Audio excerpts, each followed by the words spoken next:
هو من عند الله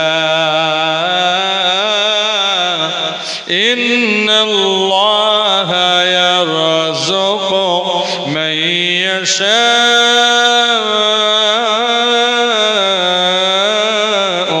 بغير حساب الله أكبر আল্লাহ নবী হযরত জাকারিয়া আলাইহিস সালাম যখন জিজ্ঞাসা করলেন, হে মারইয়াম বলো বলো বলো এই নিয়ামতের ব্যাপারটা আমাকে জানিয়ে দাও। আল্লাহর বান্দি মারইয়াম আলাইহিস সালাম বলতে রইলেন, হুয়া আপনি যা কিছু দেখেছেন 40টা দিন ধরে, আয় আমার খালেজান, কোনো মানুষ সময় দিয়ে যায় না, কোনো মানুষ আমাকে এখানে পৌঁছে দেয় না। আপনি যা কিছু দেখেছেন দেখছেন, হুয়া মিন ইনদিল্লাহ, এগুলো সব আমার আল্লাহর পক্ষ হইতে এসে যায়। সুবহানাল্লাহ। আর এই যে নিয়ামত যেগুলো বললেন জীবনে চোখে দেখেননি, খালেজান, এগুলো দুনিয়াবি না, এগুলো জান্নাতি নিয়ামত। বলুন আল্লাহু আকবার। এই জন্য মারিয়াম আলাইহিস সালাম এক কথাই বললেন, হুয়া যা দেখছেন যা দেখেছেন মিন ইনদিল্লাহ, আল্লাহর পক্ষ হইতে আমার কাছে এসে যায়।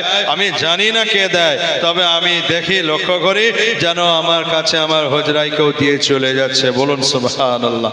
দিয়ে বলছেন, খালেজান আপনি কি জানেন না, আপনি তো আল্লাহর নবী, ইন্নাল্লাহা ইয়ারযুকু ইন্নাল্লাহা ইয়ারযুকু মান ইয়াশাউ বিগাইরি হিসাবিন, কোরআনের আয়াত, পারা 3 পৃষ্ঠা 13, বাম দিকে লাইন নম্বর 15।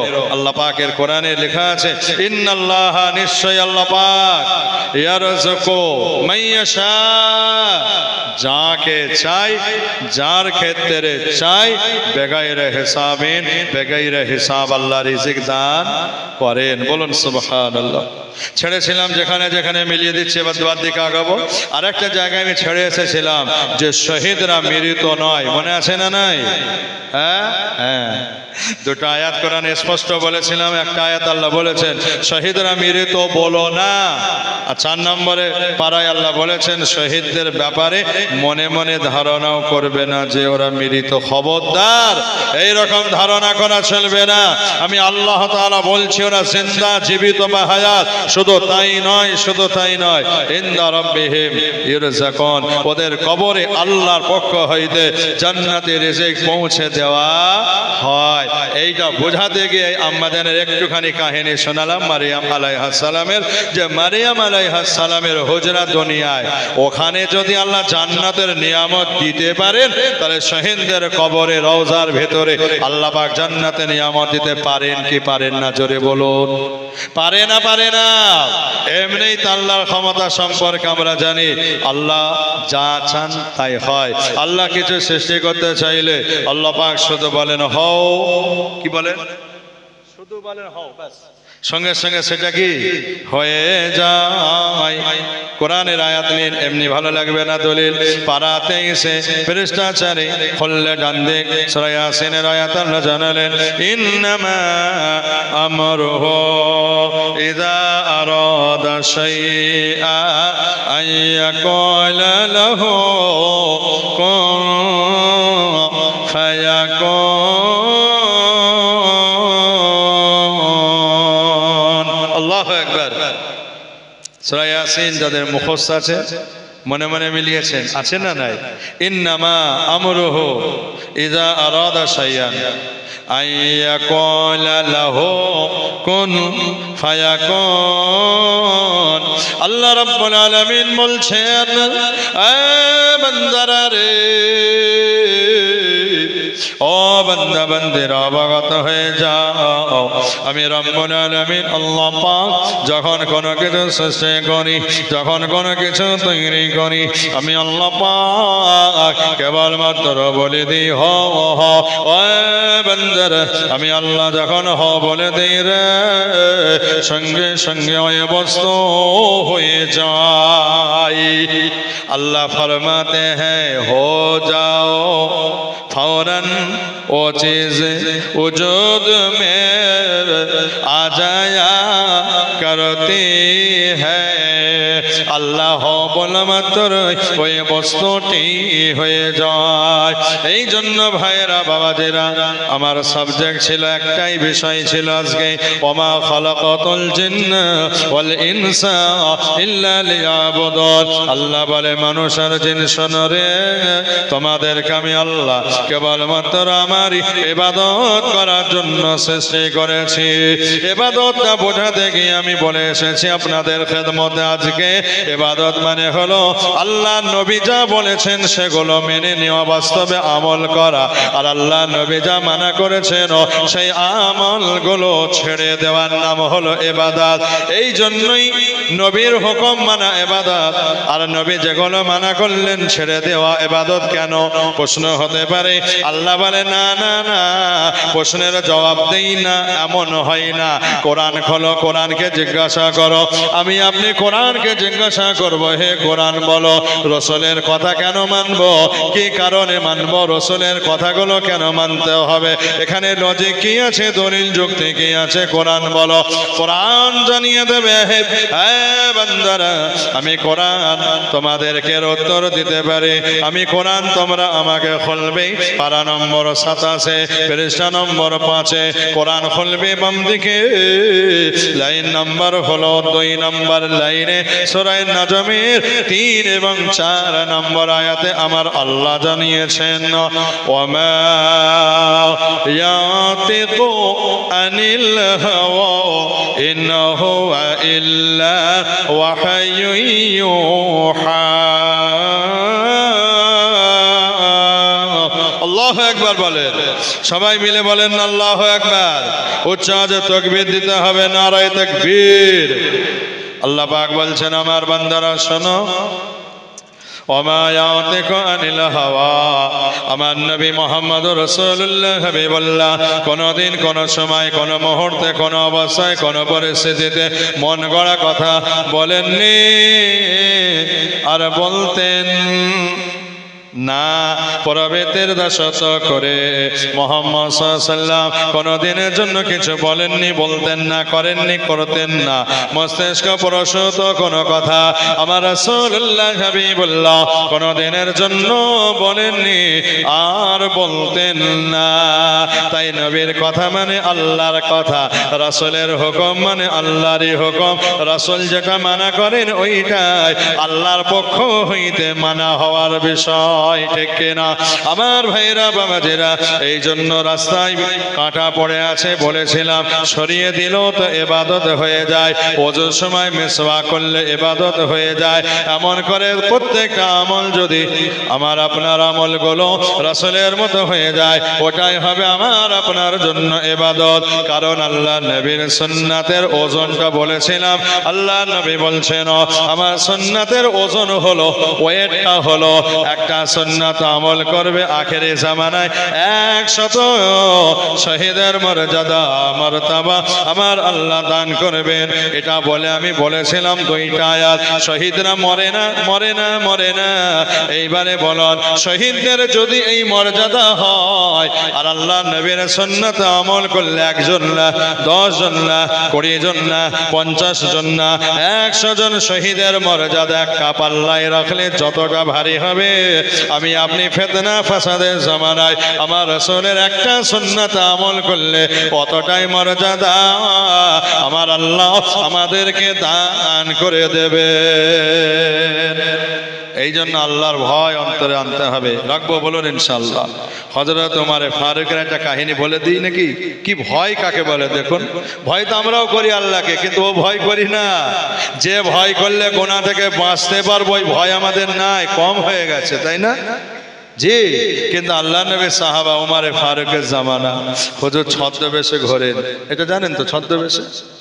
প্রজাদের খোঁজ খবর উনি ছদ্মবেশে নিতেন আর একটা ব্যবস্থা করতেন সকালবেলায় ডাক দিয়ে, তাই তো নাকি? তা একদিন এরকম ছদ্মবেশে ঘুরছেন, হঠাৎ করে দেখছেন একজন গোয়ালিনী মহিলা গো দুধ দহন করে সেটা বিক্রি করে সংসার চালায়। কিতাবে লেখা আছে স্বামী নাই, বিধবা। জোরে বলুন, কি বললাম? বিধবা মহিলা, তার বাড়িতে তার স্বামী বেঁচে নাই, বেটা ছেলেও নাই, একটা মেয়ে আছে বিবাহযোগ্য 15-16 বছরের মেয়ে, মা বেটিতে থাকে একটা ঘরে, গরিব মানুষ, দরিদ্র মানুষ। ওই দুধ গরু পুষেছে, বা আপনার মনে করেন আরব তো ছাগলই ধরুন, তো ওই সব দুধ বিক্রয় করে যা হয় গরিবের গরিবানা ওনাদের চলে যায়। একদিন রাতের বেলা হযরত ওমর ফারুক রাদিয়াল্লাহু তাআলা আনহু রাস্তা দিয়ে ছদ্মবেশে হেঁটে হেঁটে হেঁটে হেঁটে হেঁটে হেঁটে যাচ্ছেন। ও ভাইরা, বাবাজিরা, পর্দার আড়ালে মা বোনেরা, ওয়াজের শেষ অংশে এসে গিয়েছি ভাইরা।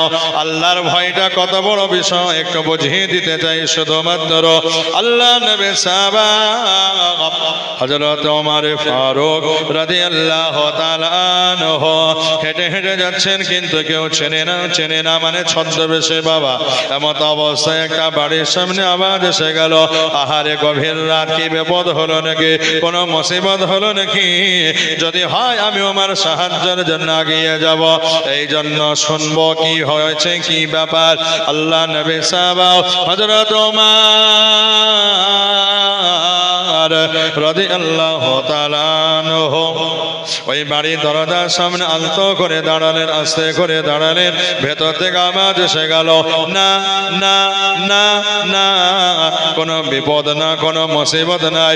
মা বেটির কথাবার্তা হচ্ছে একটুখানি দুধের ব্যাপারে নিয়ে। মা দুধ দেওয়ার জন্য মেয়েকে বলেছিল, মেয়েটা দুধ দহন করা হয়েছে। দুধ দহন করার পরে মেয়ে বলছে, মা বড় বিপদ হয়ে গেল। বলে কি হয়েছে মা, বলো। মা মেয়েকে বলে, ও মেয়ে কি হয়েছে বলো। বলে আম্মা জান, আজকে দৈব মতো কম হয়েছে, দুধ কম হয়ে গেল। তাহলে দুজনকে তো কাল সকালে দেওয়া যাবে না, আপনি এটা দুজনকে বলে দেবেন দুধ কম হওয়ায় আজকে দিতে পারছি না। সত্য ব্যাপার এটা। কিন্তু মা বলছে, ও মেয়ে, রাতের অন্ধকার, গভীর রজনী, এত রাত, মদিনা শরীফে মক্কা শরীফে কেউ জেগে নাই, যেও জেগে নাই, সবাই ঘুমিয়ে আছে। আর যারা জেগে আছে বাড়ির বাইরে নাই, হয়তো তাহাজ্জুদের নামাজে আল্লাহকে রাজি করার জন্য উঠেছে। ও মেয়ে, মা মেয়েকে বলছে, মেয়ে দুধ কম হয়েছে, কেউ জানবে না, কেউ জানবে না, কাউকে বলবো না, কোনো পাটিকাল পাবে না, এমনও হবে না। বলে মা তা কি করে সম্ভব? বলে মা, যতটা কম মনে হচ্ছে ততটা পানি তুমি দুধে মিশিয়ে দাও। কে বলছে বলো? মা মেয়েকে, হ্যাঁ, 2 নম্বরই শেখাচ্ছে। মেয়েকে মা বলছে, গভীর রাত, কে দেখবে রে, দুপো দুধ কম মানে দুপো দুধের দামও তো কম হবে, মাসের শেষে দুপো দুধের দাম তো কম পাবো না। আমরা গরিব না, তোমার আব্বা না বিধবা, এই করে কোনো রকম চলছে আমাদের মা বেটি। মা তুমি চিন্তা করো না মা, একটুখানি পানি মিশিয়ে দাও, মানে যতটা কম ততটা পানি ঢেলে দাও। মেয়ে তখন চিন্তা করে, আহারে আম্মা দিকে তাকিয়ে তাকিয়ে কাঁদে। আল্লাহু আকবার। মা বলে পানি মিশিয়ে দাও, আর মেয়ে তখন ওই কথাটা শ্রবণ করে আহারে বাচ্চা ছেলের মতো ঝরঝর করে কাঁদছে। আহারে মায়ের মুখ পানে তাকিয়ে তাকিয়ে কাঁদছে। ওনার মা বলে, মা কাঁদছো কেন বলো? লিমাজা তাবকি বুকাআন শাদীদা, ওদের ভাষা আরবি, তাই আরবিতে মেয়েকে বলেছিল, আয় আমার কলিজা টুকরা, প্রাণ প্রিয় সন্তান আমার মারে, লিমাজা তাবকি বুকাআন শাদীদা, তুমি এত বেশি পরিমাণে ক্রন্দন করছো কেন? কি এমন আমি তোমায় বললাম? খালি বললাম যতটা কম ততটা পানি মিশিয়ে দাও। ওনার মেয়ে তখন বলছে, মা গো মা, তুমি তো ইমানদার, তুমি তো মুসলমান। বলে হ্যাঁ আমি ইমানদার।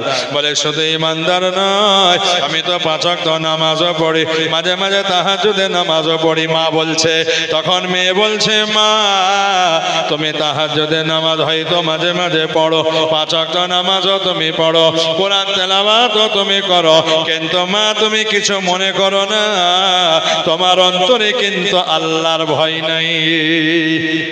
আল্লাহু আকবার বলেন। তখন মা এই বাচ্চা মেয়ের কথা বুঝতে পারে না, বলে মা, মেয়েকে বলে, মেয়ে কি বলছো? আমার ভয় নাই মানে আমি তো আল্লাহকে ভয় করি, অত্যন্ত ভয় করি। তখন মেয়ে বলছে, মা তুমি যদি আল্লাহকে ভয় করার মতো ভয় করতে, তাহলে রাতের অন্ধকারে আমাকে দুধে পানি মেশাবার পরামর্শ দিতে না। হবে না একটু সুবহানাল্লাহ? আল্লাহর ভয় থাকলে তুমি মেয়েকে বলতে পারতে যে পানিতে দুধে একটু পানি মিশিয়ে বাড়াবার করো, কেউ বাদ না যায়, সবাইকে যেমন দিই আজকেও তেমন দেওয়া হবে। তুমি পানি মিশাতে বললে কি করি? তুমি বললে কেউ দেখবে না, মক্কা মদিনার লোক সব ঘুমন্ত অবস্থায়, কেউ দেখে নাই। মা তুমি কি কোরআনের আয়াতটা জানো না?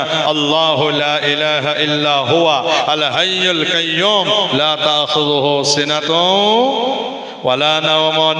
তুমি কি জানো না আল্লাহ তাআলা তার পরিচয় বলেছেন, লা তাখুযুহু সিনাতুন ওয়ালা নাওমুন, আমি রব্বুল আলামিন আল্লাহ, আমার তন্দ্রাও নাই আর নিদ্রাও নাই। আয় আমার জনম দুঃখিনী মা, ও মা গো মা, তুমি একবার চিন্তা করো তো, এই আয়াতটা নিয়ে একটুখানি ভাবো। আল্লাহ বলেছেন তার নিদ্রাও নাই, তন্দ্রাও নাই, কোনোটাই নাই। তাহলে তুমি কি করে বললে কেউ দেখবে না, কেউ দেখবে না? কি করে বললে মা? একবার তুমি চিন্তা করো, আমার এই আমলটা যদি কেউ না দেখতে পায়, আমার রব্বুল আলামিন, আমার মাওলা রব্বুল আলামিন আল্লাহ নজরে আমরা ফাঁকি দিতে পারবো না। আল্লাহু আকবার। কি ভয় না? তখন ওনার মা হাউ হাউ করে কাঁদছে, মেয়ের কথায় হেদায়েত। মা বলছে, মা সকালবেলায় সত্য বলবো দুইজনকে দুপো কম আজকে পাবে না, এক ফোঁটা পানি মিশাওনি মা। তুমি মেয়ে আমাকে আজকে ভাবিয়ে তুললে, আমার অন্তরে আল্লাহর ভয়টাকে পুনরায় জাগরিত করলে। হ্যাঁ, আল্লাহ পাক কোরআনে বলেছেন তো, লা তাখুযুহু সিনাতুন ওয়ালা নাওমুন, তার তন্দ্রাও নাই, নিদ্রাও নাই, কেউ না দেখলেও আল্লাহ দেখছে। মা পানি মেশাবার দরকার নাই। হযরত ওমর এটা শুনে চলে গেলেন। সকাল হয়ে গেল, একজন সাহাবাকে ডাক দিয়ে বললেন, শোনো বাবা, অমুক বাড়িতে চলে যাবে, ওই বাড়িতে গিয়ে খবর নেবে, ওই বাড়িতে একজন মহিলা বিধবা, স্বামী নাই, আর একটা মেয়ে আছে বিবাহ যোগ্যা। কণ্ঠ শুনে আমার ধারণা 15, 16, 17 ভেতরে হয়তো হবে, আমি তো দেখি নাই। আওয়াজ শুনে মনে হয়েছিল বিবাহ যোগ্যা। শোনো, যদি বিবাহ না হয়ে থাকে, আর যদি বিবাহ কোনো জায়গায় কথাবার্তাও না হয়ে থাকে, চলে যাও, চলে যাও, আমি ওমরের পয়গমটা নিয়ে চলে যাও। ওই মেয়ের মায়ের হাত ধরে বলবে, আমি ওমর, আমার ছেলে আব্দুল্লাহ ইবনে ওমর, আমার ছেলে আরবের জমিনে সবচাইতে বড় আলেম, আরবের জমিনে সবচাইতে বড় মুহাদ্দিস, আরবের জমিনে সবচাইতে বড় মুফাসসিরে কোরআন। আমার ছেলে বড় আল্লাহওয়ালা। আমি আমার এই আল্লাহওয়ালা যোগ্য ছেলেটার সঙ্গে, আমি ওই বাড়ির ওই গোয়ালির ওই মহিলার মেয়েটার সঙ্গে আমি ওমর আমার ছেলের বিবাহ দিতে চাই। আল্লাহু আকবার। সাহাবা বলছে, হুজুর ভেবে চিন্তে বলছেন তো, আপনি কোথায় সে কোথায়, যে আপনি কোথায়, আর ওই মহিলা বিধবা গরিব দরিদ্র মানায় নাকি? আল্লাহর নবী সাহাবা ওমর বলছেন, হাদিস কি ভুলে গেছো? মুহাম্মদ সাল্লাল্লাহু আলাইহি ওয়াসাল্লাম বলেছেন, মেয়েকে কোনো মহিলাকে বিবাহ করার মনস্থির করলে 4টে জিনিস দেখবে। জোরে বলুন কটা? একটা হলো তার বংশ দেখবে, 2 নম্বর হলো তার সম্পদ দেখবে, 3 নম্বর তার রূপ দেখবে, 4 নম্বর তার দিনদারি, ধর্মীয় ভাব, মানে কতটা আল্লাহ ভীতি, এটা দেখবে। তাহলে রাসূল করিম সাল্লাল্লাহু আলাইহি ওয়াসাল্লাম এই 4টে হুকুম দিলেন না, একটু হাদিসটা বুঝুন, পরামর্শ দিলেন। জোরে বলুন কি? এটা সাজিশ, একটা কি বলে, পরামর্শ দান করলেন যে বিবাহ যোগ্যা নারীকে যখন দেখতে যাবে, ছেলে বাপ বা ছেলে, তোমরা মোটামুটি বংশটা দেখে নিও, আর অর্থ তার বাপের কেমন আছে এটা দেখে নিও, তোমার সঙ্গে মিল হয় কিনা, আর রূপ লাবণ্য একটুখানি দেখবে, হ্যাঁ, তারপরে দিনদারিটা দেখবে। এই 4টে হলো পরামর্শ। এবার হুকুম দিচ্ছেন কোনটায়? হাদিস শোনেন, সুবহানাল্লাহ বলেন। আল্লাহ নবী বললেন, শোনো বাবা, 4টে আমি দেখতে বললাম, 4টে যদি পেয়ে যাও, সোনাই সোহাগা। আর যদি দেখা যায় চারটের ভেতরে গরিব, সম্পত্তি নাই, ওটা পাওয়া গেল না। চারটের ভেতরে 2 নম্বরটা দেখতে গেল, ওটাও পাওয়া গেল না। মেয়েটা খুব একটা সুন্দরী নয়, সামলা, খুব একটা দেখতে ভালো না, তাতে 2-1টা উঁচু নিচু, ওটাও মিলল না। 3 নম্বর বংশটাও হয়তো তোমার সামঞ্জস্য হলো না, তাহলে দেখতে মেয়েটা ভালো না, তার আব্বা মার টাকা পয়সাও ভালো না, এবং মেয়েটার বংশ তোমার সঙ্গে সমানে সমানে যায় না। এবার আমি রাসূলুল্লাহ হুকুম দিচ্ছি কোন বিষয়ে শোনো, তোমরা এবার দিনদারিটা দেখবে। যদি খোঁজ খবর পেয়ে যাও ওই মেয়েটা নামাজি, ওই মেয়েটা রমজান মাসে 5 বার কোরআন খতম তোলে, ওই মেয়েটা আল্লাহর ভয়ে ভীত, ওই মেয়েটা জীবনে বিউটি পার্লারে যায় না, ভোরো পেলাক জীবনে করে না, ওই মেয়েটা কোনোদিন বেপরদায় ঘরে না, ওই মেয়েটার ভেতরে দিনদারিটা অনেক বেশি, অনেক বেশি, অনেক বেশি। আমি রাসূলুল্লাহ এবার হুকুম দিলাম, উম্মতেরা শোনো, ফাজফুরু বিযাতিদ্দীন। আয় আমার উম্মতেরা, প্রথম 3টে ছিল পরামর্শ হিসাবে, পেলে ভালো, না পেলেও চলবে। কিন্তু যদি দেখা যায় মেয়েটার ভেতরে 3টে পাওয়া গেল না, কিন্তু বড় আল্লাহওয়ালি নারী, বড় দিনদারি নারী, আহারে আমার রাসূলুল্লাহ বলছেন, আয় আমার উম্মতেরা, আর কিছু দেখবার দরকার নাই, দিনদার পেয়ে গেছো মানে ওখানেই বিবাহের মনস্থির করে নাও। কেন? রূপ আজ আছে কাল থাকবে না, ঠিক না বেঠিক? 50 চলে গেলে চামড়া সব বোঝা যাবে, আর কোন রকমের শরীরের যৌবন শেষ হয়ে যাবে, রূপ লাবণ্য শেষ হয়ে যাবে। টাকা আজকে আছে কাল গরিব হতে পারে কি পারে না? তাহলে ওটাও শেষ হয়ে যেতে পারে। আর বংশ দেখে যদি তোমার বউ আনা, সে যদি কথায় কথা অহংকার করে তুমি মল্লিক, আমি সিদ্দিকী বংশের মেয়ে, বারবার যদি তোমার স্ত্রী বংশ নিয়ে অহংকার করে, স্বামী স্ত্রী কেলানি হবেই হবে, মার ওখানে আছে, ঠিক কিনা? শান্তি হবে না। এই জন্য রাসূল করিম সাল্লাল্লাহু আলাইহি ওয়াসাল্লাম বলছেন, গুরুত্ব দেবে কোন বিষয়টায়? 4 নম্বরটায় আমার হুকুম, ফাজফর বিযাতিদ্দীন, দিনদার কো তরজিহ দে দো। দেখতে খারাপ চলবে, অসুবিধা নাই, ও বড় লোকের মেয়ে না, যাক আব্বা আমার, আমি রাজি। ও বংশটা একটু ছোটখাটো, তাও চলবে, আব্বা হচ্ছে দিনদার, ওই দিনদার মেয়ে যদি আমার বউ হয় আমি শান্তি পাবো, আমার দুনিয়ার জীবনটা ছোটখাটো জান্নাতের মতো হবে, মানে শান্তির জায়গা হবে, কি হবে না? এই জন্য ওমর বললেন, সাহাবা শোনো, ও গরিব আমি দেখলাম না, ও বংশ মর্যাদাই নিচু আমি দেখলাম না, মেয়েটা কেমন তা তো আমি দেখিনি, যদি দেখতে খারাপ হয় আমার আপত্তি নাই। আমি নিজের কানে যেটা শুনেছি, ওই মেয়েটার অন্তরে সব চাইতে বেশি আছে আমার আল্লাহর ভয়।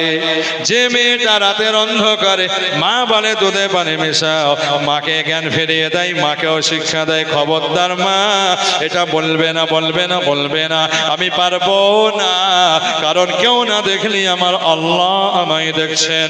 আই সাহাবা পয়গাম নিয়ে চলে যাও, ওই মেয়েটা যদি আমার ছেলের বউ হয়ে আসে, তাহলে আমার ছেলের জীবনটা সুখ এবং শান্তিতে আমার আল্লাহ ভরিয়ে দেবে। মুক্তাসার করলাম, অনেক আলোচনা হলো, সারাংশ এইটুকুই আমি আপনাদের দিয়ে যাই। সারাংশ 2-2.5 ঘন্টার আলোচনার সারাংশ হচ্ছে, আল্লাহর ইবাদতের জন্য আল্লাহ তৈরি করলেন, আর ইবাদতের মানে বুঝিয়েছি কোরআন হাদিস থেকে। আমার রাসূলের আদর্শটা মেনে নেওয়াটাই আমার আপনার জন্য ইবাদত। কথা ঠিক না বেঠিক? বলেছিলাম ফরজের 2 রাকাত ফরজ, ওটা তো আল্লাহর হুকুম, ফরজ নামাজ, কিন্তু কয় রাকাত আল্লাহ বলেননি, মুহাম্মদ সাল্লাল্লাহু আলাইহি ওয়াসাল্লাম শেখালেন 2 রাকাত, শরীয়ত হয়ে গেল কিয়ামত পর্যন্ত। আল্লাহর নবী বললেন ঈশার ফরজ নামাজ 4, কিয়ামত পর্যন্ত 4 হয়ে রইল, 1 রাকাত কম বেশি সুযোগ নাই। এই জন্য নামাজ রাসূলের জন্য নয়, নামাজ কার জন্য? কার ইবাদত? আল্লাহর ইবাদত, কিন্তু পদ্ধতিটা হবে মুহাম্মদ সাল্লাল্লাহু আলাইহি ওয়াসাল্লামের। বলুন সুবহানাল্লাহ। আল্লাহ হাবিব তাই বলছেন, সল্লি কামা রাআইতুমুনি উসল্লি। এই সাহাবারা, তোমরা নামাজটা ওইভাবেই পড়বে যেভাবে আমি রাসূলকে চোখে দেখছো পড়তে। আসুন আমরা নিয়ত করি, অন্তরে আল্লাহর ভয় তৈরি করব, ওই মেয়েটার মতো দিনের দিনের আলো আল্লাহ দেখেন, রাতের অন্ধকারেও আল্লাহ দেখেন, পাহাড়েও আল্লাহ দেখেন, আমি দরিয়ায় বেড়াতে গেছি আল্লাহ দেখেন, যেখানেই আমি থাকি না কেন আল্লাহর চোখে ফাঁকি দেওয়া যাবে না।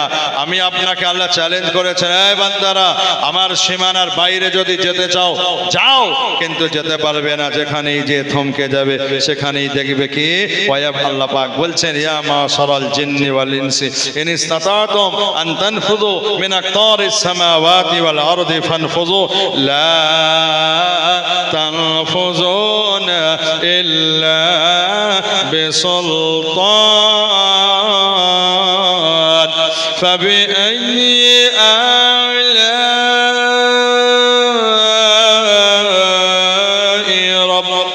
রাব্বিকুমা তুকাযযিবান। আল্লাহু আকবার।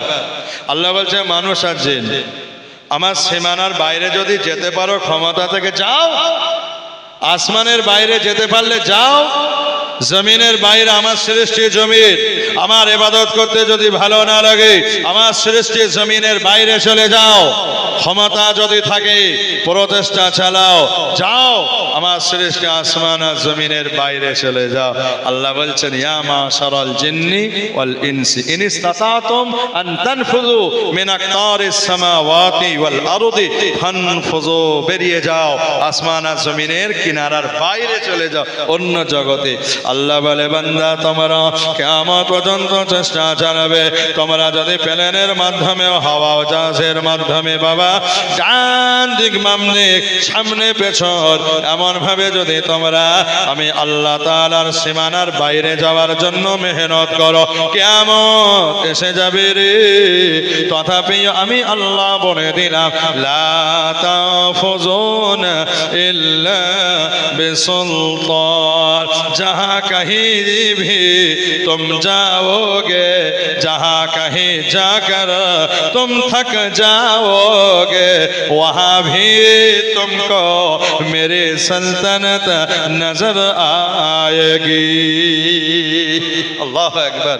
जा বেরিয়ে যা পারলে, আর যেতে যেতে যেতে যেতে যেতে যেতে দেখবি আর যাবার জায়গা না, যেখানে স্টপ থামে যাবে, যেখানে তুই একেবারে চুপচাপ দাঁড়িয়ে যাবে আর যাবার জায়গা নাই, আল্লাহ বলতেন সেখানে দাঁড়িয়ে চতুর্দিকে তাকিয়ে দেখবি ওখানেও আমি আল্লাহ আমার কর্তৃত্ব বিরাজমান।